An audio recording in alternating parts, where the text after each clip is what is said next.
O programa Evidências de hoje te apresentará um dos museus mais importantes da humanidade, o Museu de Israel.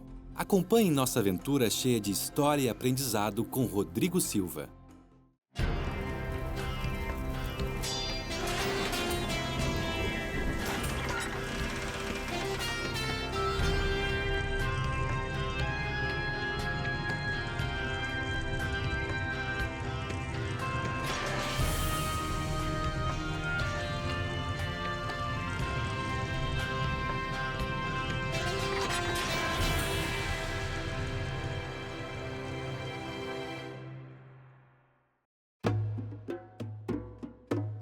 Essa parte que estamos no museu é chamada de Shrine of the Book, ou o Santuário do Livro. Ela é dedicada à coleção dos artefatos que foram encontrados em Khirbet Qumran e relacionados aos manuscritos do Mar Morto.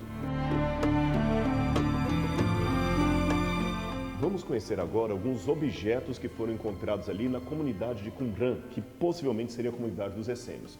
Você imagina como eles mediam o tempo naquela época? Como eram os relógios?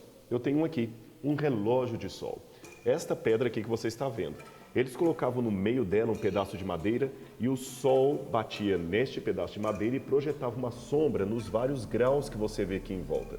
Assim eles sabiam medir as horas do dia, as épocas do tempo. É interessante que num dos manuscritos encontrados em Qumran, falando da profecia, diz que os tempos de Deus não conhecem tardança nem adiantamento. Isso está na regra da comunidade. Uma mensagem muito importante para nós que vivemos em tempos proféticos. Vamos continuar o nosso passeio. Um dos mistérios de Qumran é se eles realmente eram celibatários ou tinham famílias. É que os manuscritos encontrados ali davam a entender que só havia homens na comunidade, que mulheres não eram admitidas. Contudo, a arqueologia colocou, de certa forma, em questionamento esse dado. Por quê?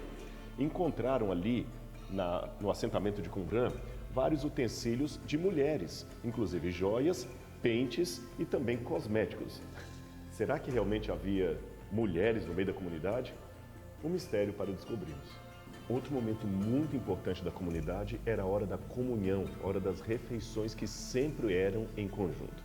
Aqui nós temos alguns objetos que eles usavam na hora da refeição. Por exemplo, uma lamparina para iluminar o refeitório durante a noite. Você tem também aquele pote ali que geralmente eles usavam para tomar vinho todos juntos. E me chama a atenção também uma menção que está aqui da regra da comunidade, que diz que os de Qumran estavam ali se preparando para a vinda do Messias. Olha o que eles escreveram. Então, aqueles que se tornarem membros da comunidade em Israel, de acordo com todas essas regras, serão separados da habitação dos homens injustos e irão para o deserto para preparar o caminho dele. Preparar o caminho dele. Interessante que João Batista, quando também começa pregando no deserto a mensagem da vinda do reino de Deus, perguntaram quem ele seria. E ele dizia que era aquele que estava preparando o caminho para a vinda do Senhor. Uma curiosa associação de ideias, não é mesmo? É muito comum vermos judeus modernos, especialmente judeus ortodoxos, fazendo oração diante do Muro das Lamentações, por exemplo, e tendo aqui no braço esquerdo e também na testa uma pequena caixinha contendo orações e porções da Torá. Isso é chamado de filactério. O curioso é que em Qumran eles também encontraram um filactério de 2000 anos. Ele está exatamente aqui. Isso demonstra que já naquela época o povo judeu tinha estas práticas, ou seja, não são coisas criadas pelo judaísmo moderno, pelo judaísmo de hoje, mas já existiam desde os tempos de Jesus.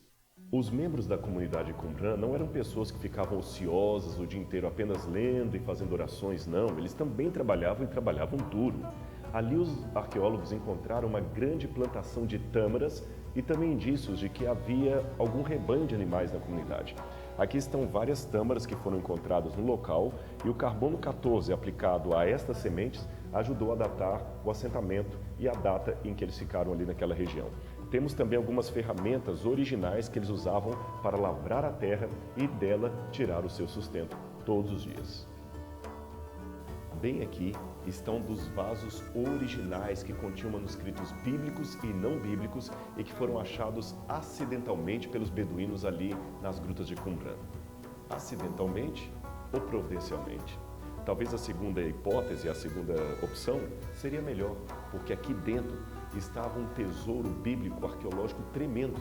E hoje, graças ao achado dos manuscritos do Mar Morto, nós podemos ter uma confirmação científica de que o texto hebraico da Bíblia Sagrada foi muito bem preservado desde a sua origem até os nossos dias. Agora, você quer ver alguns dos manuscritos que foram encontrados dentro desses jarros?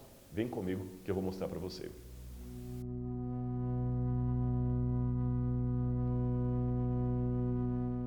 Quando a gente entra aqui nesse lugar, a gente compreende porque eles chamam de o Santuário do Livro.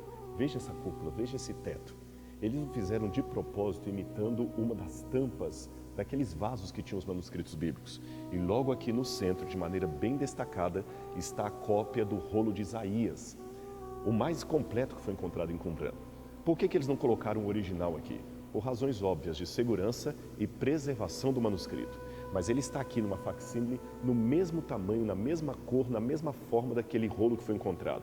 O rolo era feito assim, eles pegavam várias peles de animais, faziam as páginas, iam costurando e o rolo então era colocado ali para ser lido, com um hebraico muito bem escrito, mostrando que a palavra de Deus foi devidamente preservada, desde a sua origem até os nossos dias. Está tudo aqui, é só olhar a Bíblia e as evidências da história. Mas tem mais coisa para mostrar para você.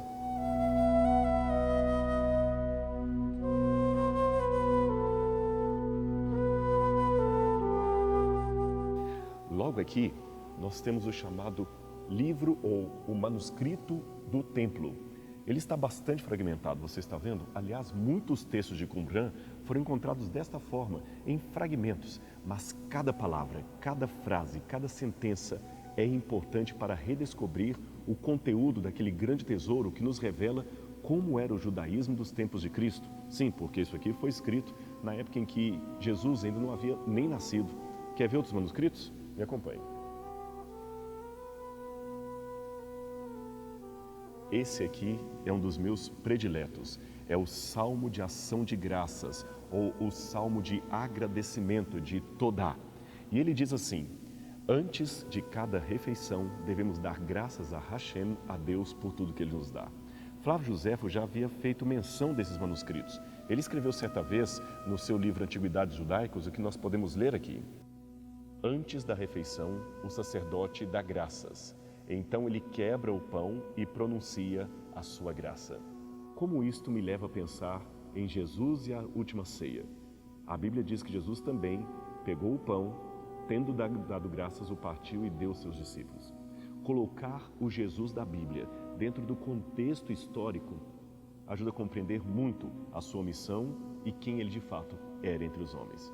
Aqui nós temos então vários tesouros da arqueologia bíblica confirmando a veracidade da Bíblia Sagrada. Mas o Museu de Israel está só começando, tem muito mais coisa para mostrar para você. Vem com a gente! Eu tenho aqui uma múmia egípcia, mas não é do tempo dos faraós, não. Ela é do 2º século a.C., da época dos Ptolomeus, isto é, da época de Cleópatra. Os Ptolomeus, ou os gregos que assumiram aquela região ali de Alexandria e também do Antigo Egito, ficaram tão fascinados com a cultura antiga dos faraós que resolveram imitá-la em muitos aspectos, inclusive mumificando seus mortos. Veja que os estilos são completamente egípcios. Aqui você tem a múmia, muito bem preservada, com a máscara mortuária. Você tem o sarcófago pelo lado de fora, feito de madeira. E ali atrás, a tampa desse sarcófago com a história do indivíduo escrito em caracteres egípcios, do lado de fora. Você sabe que era tão importante a glória do Egito que quando Júlio César viu todo aquele monumento em adoração aos faraós, saiu dali com a decisão de ser ele mesmo um governador divino. Foi a partir de então que começou em Roma o culto ao imperador como sendo um deus. Uma influência egípcia em Roma nos tempos antigos. Esses aqui são chamados vasos canópicos. Eles foram encontrados juntos com aquela múmia e dentro de cada um deles eram guardados os órgãos internos do indivíduo que foi mumificado. Um deles tem o formato de um homem, outro traz um babuíno, que seria uma forma do deus Anubis. Aqui ele aparece como chacal, nesse terceiro, ou como babuíno no outro, e o deus Horus. Todas essas divindades aqui eram supostas serem protetoras dos órgãos internos da pessoa. E curioso que os órgãos eram tirados das entranhas, mas o único que voltava para dentro da múmia era o coração, porque ele era pesado diante de Osíris no dia do tribunal divino. Mas, algumas vezes, o coração era substituído por um escaravelho de pedra, como esses que estão aqui. No lugar do coração, eles colocavam esse amuleto para indicar que o indivíduo teria proteção e seria absolvido no juízo final, independente da vida que ele levara. Uma maneira faraônica, ainda traduzida na época dos Ptolomaidas, de dar um drible no juízo de Deus para não ser punido pelos maus atos que praticou durante a vida. Uma parte da coleção aqui que me chamou bastante atenção foram esses ídolos aqui, esses deuses egípcios que foram encontrados juntos com a múmia. Possivelmente o indivíduo que está mumificado ali atrás cultuava essas divindades aqui do Antigo Egito. Você tem aqui o deus Osíris, a sua esposa, a deusa Ísis, e o seu filho, o deus Horus. A família divina está aqui representada. E aqui outros deuses menores, como por exemplo o Chacal, que é o deus Anubis, aquele deus que supostamente cuidaria do corpo do mumificado após a sua morte, após o seu falecimento. Eu fico pensando, há 2.200 anos atrás, aquele indivíduo acreditou piamente em cada um desses deuses do Egito. Talvez ele colocou aqui toda a sua devoção, toda a sua esperança, toda a sua certeza, toda a sua confiança. Mas o que são esses ídolos? Hoje, apenas peças de museu. Agora, bem o oposto disso, o Deus de Israel, aquele que inspirou profetas, que inspirou a produção da Bíblia Sagrada, esse continua vivo, certo, sendo adorado até os nossos dias. Você não vai encontrar nenhuma estátua do Deus de Israel, nenhuma imagem em museu algum do mundo inteiro. O Deus dos Hebreus, que não era cultuado em forma de estátua, esse era o Deus vivo. Por isso o seu culto é o único culto verdadeiro, aquele que existe até hoje e durará para todo sempre.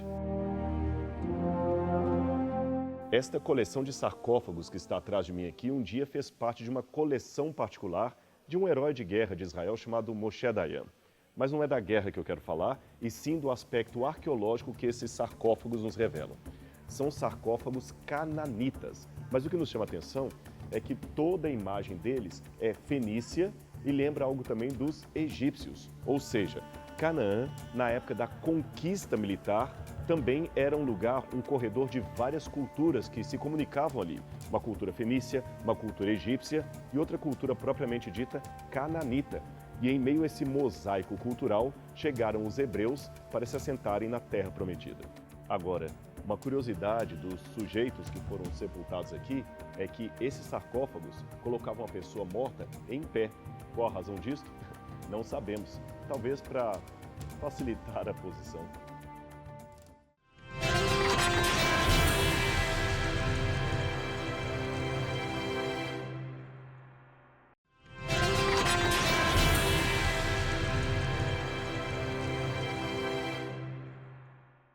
Você já deve ter percebido que a nossa coleção até agora tratou do assunto da morte das pessoas e como os antigos encaravam esse difícil tema do falecimento de alguém.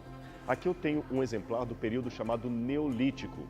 O que chama a atenção dos arqueólogos é que as pessoas daquela época, quando morriam, eram sepultados em posição fetal, como se fossem o bebê da barriga de sua mãe. Por que as pessoas eram sepultadas assim como um bebê no útero? Não sabemos. Há várias especulações, alguns associam que a morte já era encarada como um renascimento, coisa parecida, não sei. No caso desse indivíduo aqui, o curioso é que ele foi sepultado juntamente com o seu bichinho de estimação, porque o esqueleto do seu cachorro está justamente sepultado ao lado dele. A maior parte dos elementos que você está vendo nesse programa foram encontrados na região de Canaã.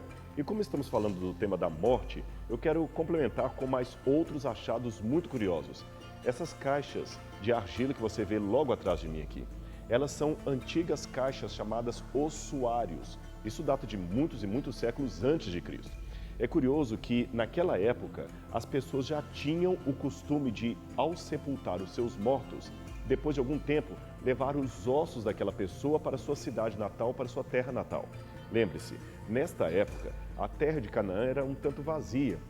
As pessoas eram mais nômades, pessoas que viviam aqui, depois migravam para lá, de lá para lá, assim como Abraão e toda a sua equipe. Abraão e sua tribo ficavam sempre migrando de lugar em lugar, de território em território. Nessa situação, quando alguém morria, evidentemente fora de casa, os ossos eram colocados dentro dessas caixas e levados com a equipe, com a tribo, até serem sepultados de maneira definitiva em algum lugar perto de onde eles nasceram, perto dos seus familiares. É interessante que Abraão comprou um terreno para sepultar Sara, você se lembra disso? O terreno de Macpela. E também é dito que quando José do Egito morreu ali nas terras de Faraó, ele teve os seus ossos transportados pelo povo de Israel quando saíram do Egito, indo para a terra prometida. Interessante, os ossos de José foram levados pelos hebreus quando saíram do Egito. E estas peças aqui, que transportavam ossos para serem sepultados no lugar de origem, acabam iluminando mais essa passagem da Bíblia Sagrada. Chega a ser irônico, mas muito daquilo que nós descobrimos sobre a vida dos povos antigos foi encontrado nos cemitérios deles. Isso mesmo, é porque eles tinham um costume, que foi bom para a arqueologia posterior, de sempre sepultar as pessoas com utensílios, com elementos, objetos particulares. Aqueles objetos identificavam não apenas a profissão, a vida possível que o indivíduo tinha, mas também como era então o dia a dia naqueles tempos antigos. Por exemplo, em vários cemitérios, eles encontraram ferramentas como essas que vocês estão vendo aqui e armas também. Essas que estão logo aqui abaixo são escamas de algum peitoral, de algum tipo de proteção que o indivíduo tinha das guerras nas quais ele batalhou naquele tempo.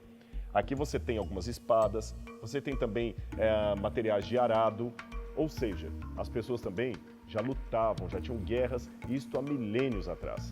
E aqui nós temos um retrato de como seria a dura vida naqueles dias. Vamos sair agora um pouco desse tema da morte para falar do tema dos vivos, da vida diária deles. Na época da Canaã antiga, da Canaã da época de Abraão ou até antes de Abraão, as pessoas comiam muitos cereais, principalmente cereais de cevada e trigo, e com eles faziam pão. Agora, a receita deles, o cardápio, não era muito variado como os nossos dias. Aqui eu tenho dois principais elementos que faziam parte do cardápio diário deles, digamos, do arroz com feijão daquele tempo.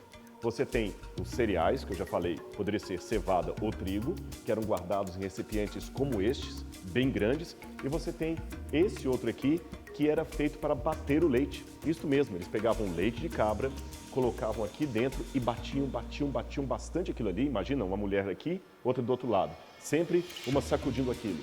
Quando o leite era sacudido bastante, ele virava uma coalhada. Então eles pegavam essa coalhada, misturavam às vezes com mel de tâmara ou quem sabe com pasta de azeitona. Eles passavam no pão e tinham uma refeição completa e bem nutritiva. Um sítio arqueológico muito significativo para a história dos hebreus é o da cidade de Hatzor, que está sendo escavado há muitos anos. Houve uma interrupção no trabalho, mas voltará a ser escavado agora esse ano. Em Hatzor, eles encontraram algo que foi realmente espetacular. Estes fragmentos de tabletes cuneiformes contendo cartas e pedaços de livros e recibos. Hoje, os escavadores estão procurando encontrar o resto da coleção, ou seja, a biblioteca de Hatzor. Se esse achado acontecer nos próximos anos, naquela escavação arqueológica ali, nós teremos realmente algo espetacular para a arqueologia bíblica. Quem sabe um encontro de artefatos tão importante como o achado dos manuscritos do Mar Morto. Por enquanto, só temos estes, mas estamos aguardando pelo achado de outros. Contudo, os poucos artefatos que foram encontrados até o momento têm ajudado não somente a iluminar o texto bíblico, mas confirmado substancialmente muitos detalhes que a Bíblia apresenta de maneira histórica. Logo aqui atrás, eu tenho alguns santuários portáteis que o povo de Hatzor usava para o seu culto. Aqui nós podemos ter uma ideia de como era a idolatria naquele tempo. Em cada um desses pequenos santuários de argila, havia estatuetas de ídolos que eram colocados e assim o culto àquela divindade era feito dentro da própria casa. Você pode ter uma ideia então que quando os hebreus chegaram na terra de Canaã, a idolatria era uma cultura patente, era algo vivo, fazia parte do DNA daquele povo. O grande perigo era que o povo de Israel se contaminasse com aquele tipo de religiosidade. Essa estatueta que está logo atrás de mim aqui, de um homem sentado, uma estatueta de bronze, ela data do século XV a.C. Mas ao contrário do que você pode imaginar, não é a estátua de um deus, mas sim de um rei local, de um governador local, sentado em seu trono como se fosse uma divindade. Esse dado é importante porque até então pensávamos que apenas os egípcios e posteriormente os romanos tratariam os seus governantes como sendo deuses. Mas em Canaã já havia uma espécie de divinização do monarca local. Outra tentação para o povo de Israel. É curioso que, normalmente, do lado dessa estátua ficaria uma outra estatueta que foi retirada provisoriamente daqui do Museu de Israel para uma exposição em outro país. E essa estatueta traz o deus El, um dos principais deuses cananitas da família do deus Baal, que está sentado na mesma postura desse rei. Agora você veja como a similaridade pode gerar um perigo, uma armadilha. Os hebreus também chamavam o seu deus de El, que é Deus em hebraico. E o deus da família de Baal também era El, e ele se assentava num trono. E agora você tem a estatueta de um rei também sentado num trono. Percebeu que o povo de Israel entrou em Canaã, mas sofrendo grave risco para sua fé? Se eles não mantivessem a sua espiritualidade muito firme no Deus de Abraão, de Isaac e de Jacó, certamente eles cairiam, como, aliás, caíram em várias partes da sua trajetória. Essas pedras que estão atrás de mim também foram encontradas em Hatzor e dão uma ideia de detalhes da religião cananita, aquela religião que estava nessa terra quando os hebreus estavam se assentando aqui. São pedras culticas, muitas delas têm entalhes sagrados, mostrando mãos erguidas até o céu, adorando o sol, adorando as estrelas. Essas pedras são chamadas de Masebot ou Masebá em hebraico. Nós falamos dessas pedras quando tivemos um programa sobre Tel Dan. Ali elas estão num altar, mostrando que o povo continuou adorando esses ídolos mesmo na época da monarquia. E aqui eu tenho um indício, da época ainda de Josué, de que essas pedras já eram cultuadas na região. Agora eu fico pensando, quantas pessoas se prostraram diante disso aqui, ofereceram sacrifícios diante dessas pedras, achando que elas seriam os seus deuses. E o povo de Israel, várias vezes, era tentado a cair no mesmo tipo de idolatria.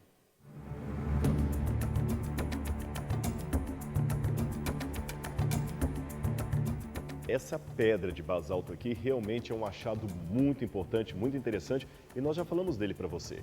Ele foi descoberto no sítio arqueológico de Tel Dan, você se lembra? Pelo famoso arqueólogo Avram Viram. Ela traz várias linhas escritas em antigo aramaico e numa delas menciona-se a expressão Beit David, casa de Davi. Beit David ou casa de Davi é uma expressão bíblica para se referir à dinastia de Davi. Aqui mencionam-se alguns descendentes de Davi que estavam no trono. Esta pedra, a comemoração de uma guerra contra Israel, feita, desta vez, pelo lado daquele que era inimigo de Israel. E o curioso é que ele reconhece a existência de uma dinastia no trono de Israel que era descendente de Davi. Uma comprovação arqueológica de que Davi existiu, não era um mito, como muita gente acreditava. Aqui atrás de mim tem muitas peças pequenas que eu vou precisar do detalhe da câmera para que você possa ver. São peças feitas de marfim e que faziam parte da casa de alguém muito rico que morava em Nimrud, lá onde ficava a antiga Assíria. Mas o que essas peças podem me ajudar a esclarecer o texto bíblico, ou pelo menos a iluminá-lo? É interessante que elas datam da mesma época em que o rei Acabe estava governando o norte, a parte de Israel. E a Bíblia fala que Acabe tinha uma mulher terrível, chamada Jezabel. Você deve conhecer a história pela Bíblia. E diz que Jezabel, logo que viu o seu poder saindo de suas mãos, ela sabia que ia ser morta pelo povo que estava revoltado contra ela. A Bíblia fala algo muito curioso, que Jezabel pintou os olhos e correu para uma janela. Quem lê isto rapidamente na Bíblia pode não entender o que está por detrás dessas palavras, mas pintar os olhos e ir para uma janela é ficar como uma garota de programa, como uma prostituta, como uma mulher sedutora. Foi isso que Jezabel fez.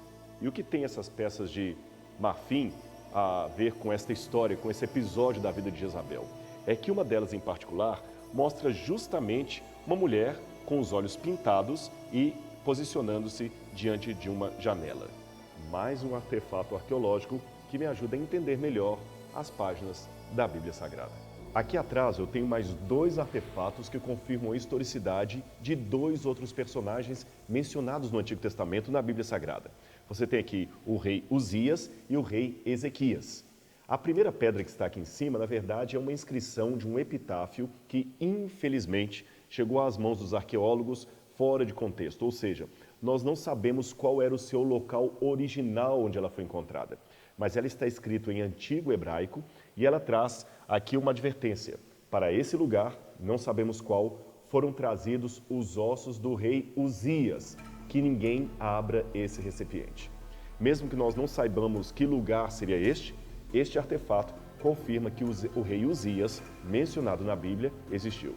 Este pequeno selo que você tem aqui embaixo, onde está escrito pertencente a Ezequias, filho de Acás, rei de Judá. Muito interessante. Na verdade, eu falei da comprovação arqueológica de 2 personagens, mas na verdade seriam 3, porque ali também está mencionado o rei Acás, rei de Judá. Você vê, são pessoas citadas na Bíblia Sagrada e é importante dizer que por muitos e muitos séculos, essas pessoas foram consideradas lendas por muitos escritores, especialmente da Alemanha, da Europa, que não aceitavam a historicidade da Bíblia. Mas aos poucos, a pá dos arqueólogos tem demonstrado que as histórias da Bíblia são reais, são procedentes, não são uma fábula.